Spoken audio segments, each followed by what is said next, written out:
My acceleration horizontally, 0. and vertically. Negative G. All right.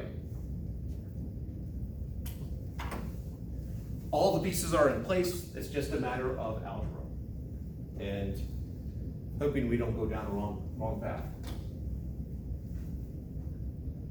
Let's see what I want to preserve here. So I have that one from energy. So this was my energy equation. My centripetal motion gave us G sine theta is equal to V1 squared over L minus D.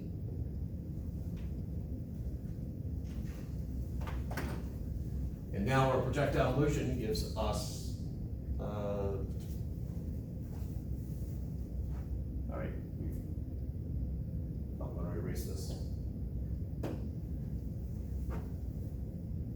I know that if I plug into delta x equals VIT plus 1/2 AT squared, I have L minus D cosine theta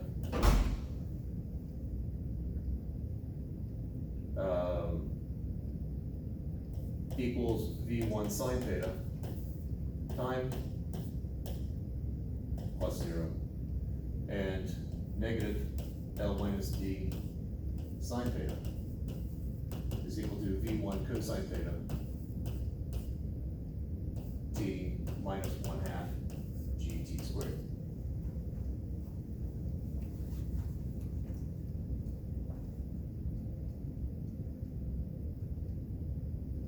Our unknowns are D, so our unknowns, D, theta, time, V1.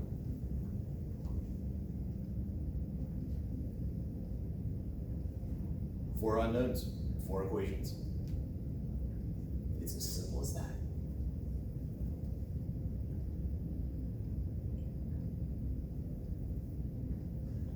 All right.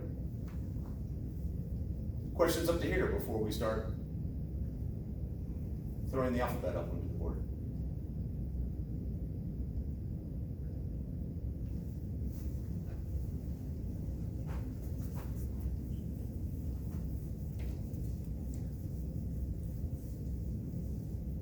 Well, first off, I can solve for time in this equation, plug into that, get rid of time.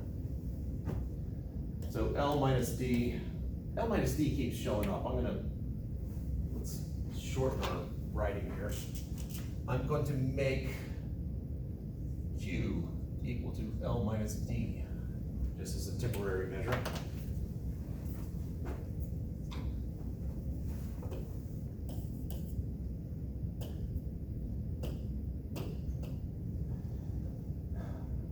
So time is equal to Q cosine theta over V1 sine theta. Plug into this equation, into the second equation, so we have negative Q sine theta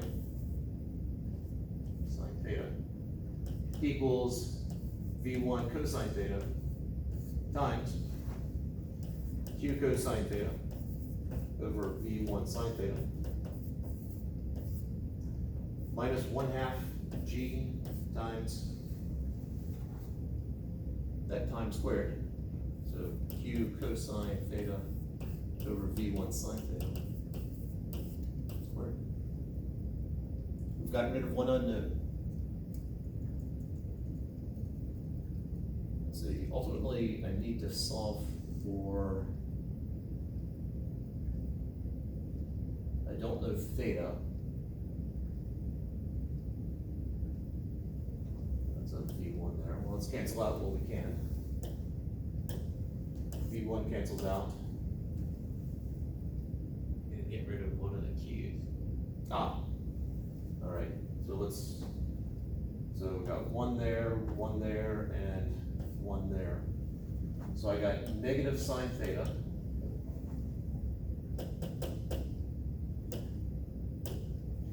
negative sine theta equals cosine squared theta over sine theta minus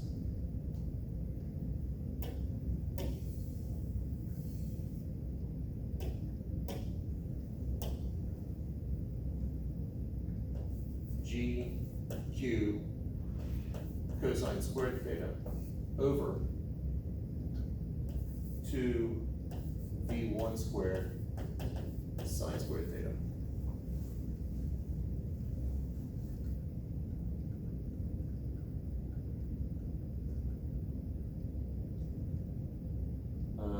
We multiply both sides by sine, everything by sine. I get negative sine squared is equal to cosine squared minus GQ cosine squared over 2V1 squared sine.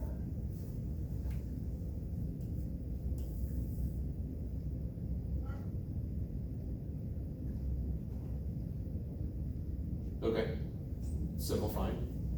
So then we've got, if I bring this over to this side and that over to that side, I get GQ cosine squared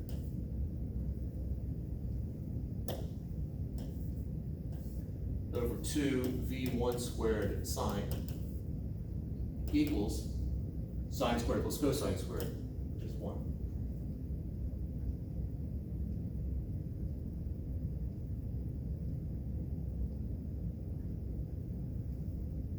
So now we have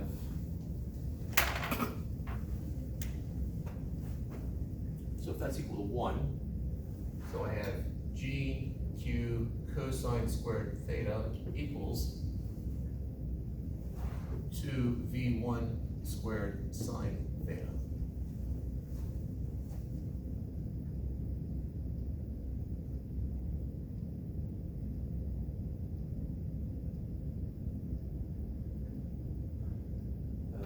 When we put this one in, from this we've got V1 squared is equal to QG sine theta.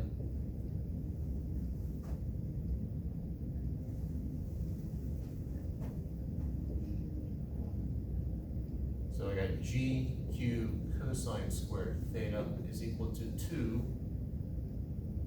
GQ sine squared theta. Well, that's going to simplify somewhat nicely.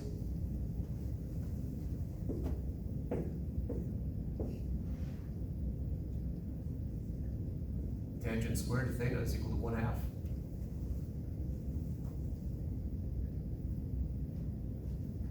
So we can find the angle. What is theta?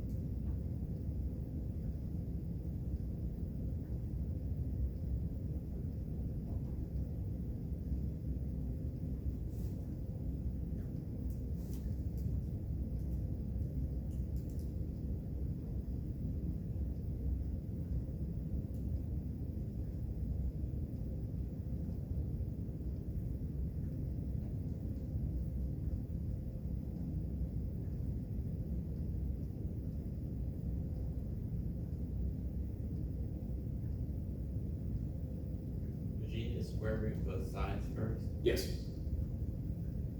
Okay, I guess well then 35.26. That's what I got. I assume degrees. Benjamin, you get the same? Almost.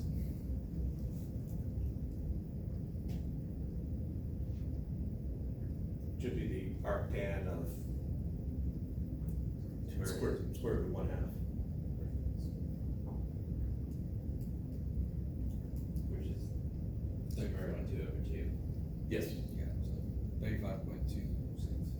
Okay.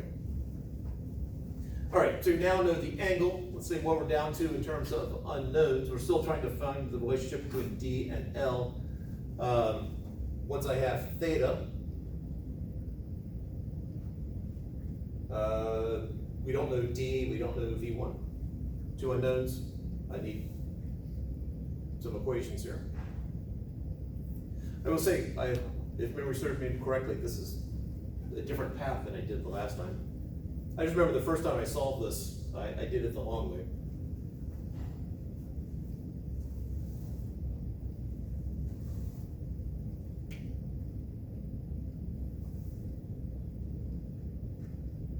So if I plug this in for V1 here, then I'm only left with, my only unknown is D. So I've got, put it written over there, so I've got this for V1.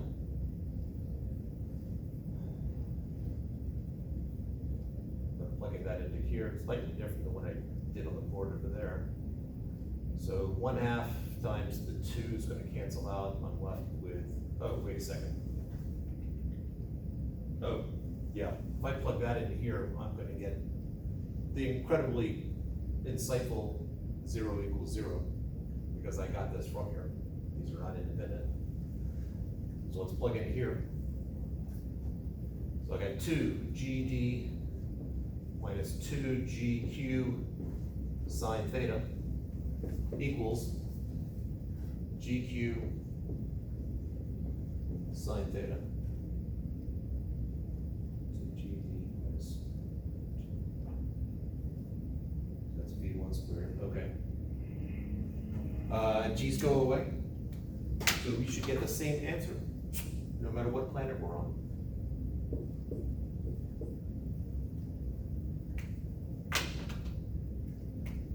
And I'm left with 2D is equal to 3Q sine theta.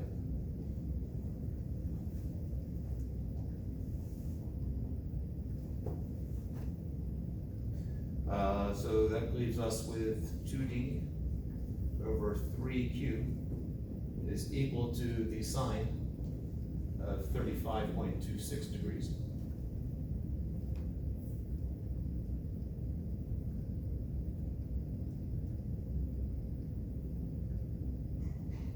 Actually, I want to keep it in that form. And now plug L minus D back in. So we had 2D is equal to 3L minus D sine theta. We should be able to, if tangent of theta, so if the tangent of theta is the square root of 2 over 2, that would be as if I had a triangle, where that angle is theta, where that's square root of 2, that's 2. And so this would be square root of 6. That square root is 4, that square root is 2, 6, yes, that's square root of 6. So sine of theta is square root of 2 over square root of 6, or square root of 1/3.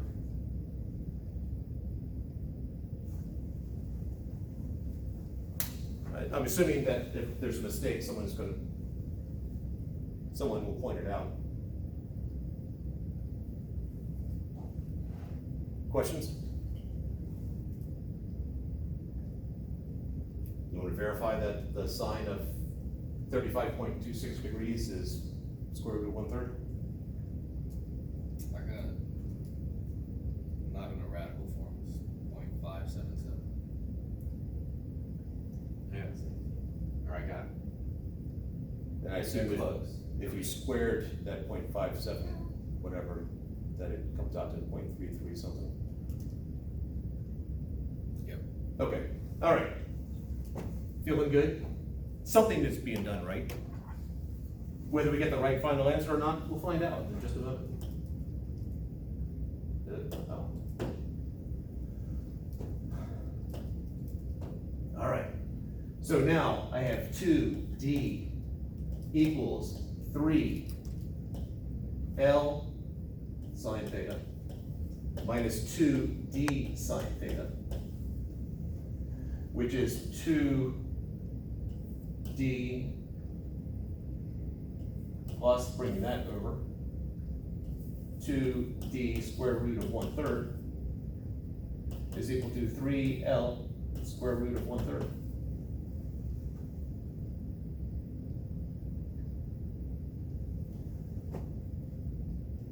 So d 2 plus 2 square root of 1/3 is equal to square root of 3 times L. So d over L becomes square root of 3 over 2 plus 2 square root of 1/3. What do we get? Please be the right answer.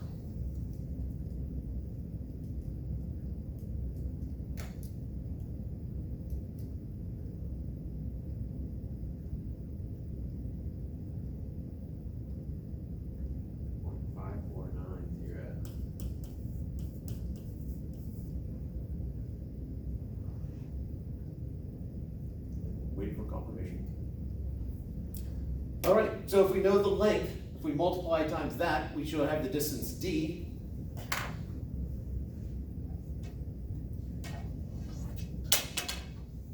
And I will say that this, what we did right here,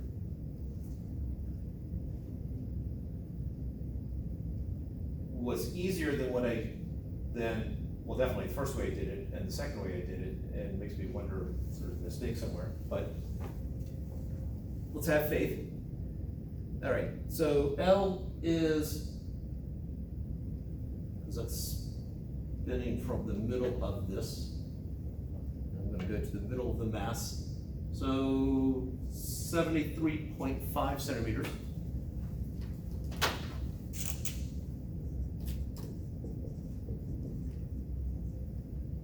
And therefore, D 40.35. 40 point what? 354.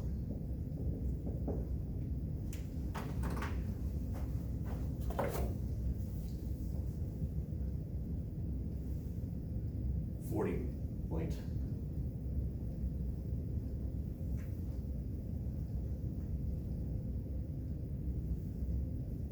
So just somewhere around there.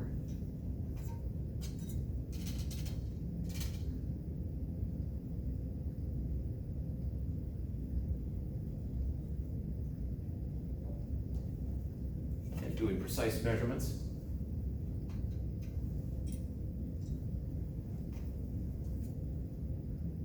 Is that horizontal? Down a bit more. A little bit more. There you go. That looks like we're slightly off there.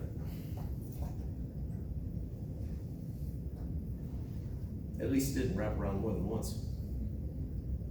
Were you expecting it to hit it, or? Yeah, I was expecting it to actually hit it.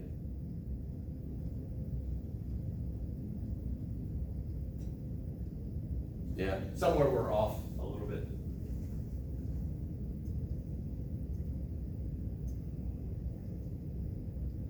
We'll let history figure it out. Because if there's a minus sign in the wrong spot somewhere, it will take a while to find that. Especially since I've erased half the work. What would you expect that value to be, the answer?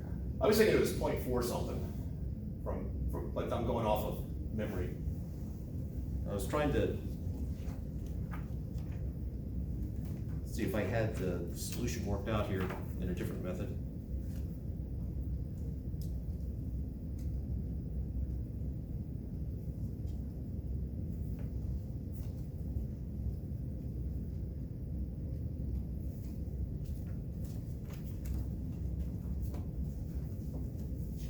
That should not be here.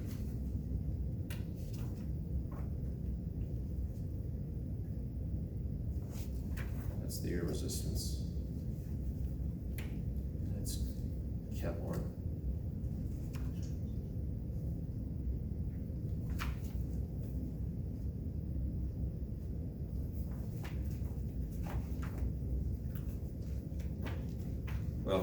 take a break, I'll go look it up.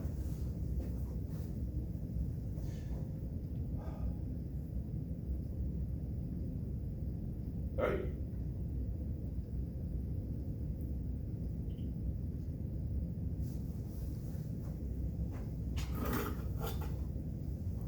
Oh, I remember the other thing that to do with energy. So one more thing with energy, and then we will start figuring out what master sets and stuff are due.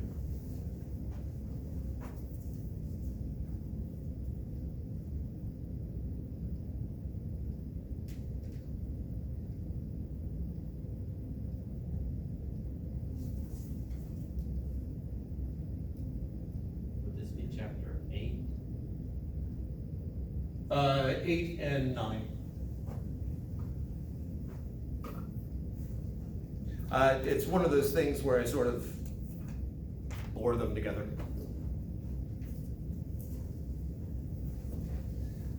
All right.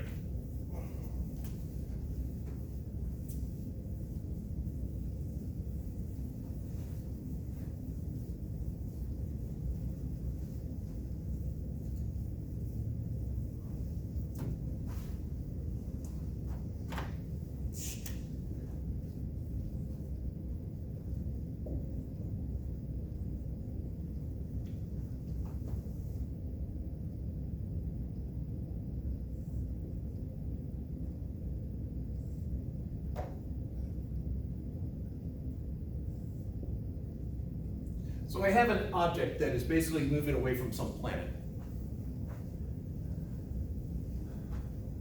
And I want to work out what's the potential energy. What's the change in potential energy, really?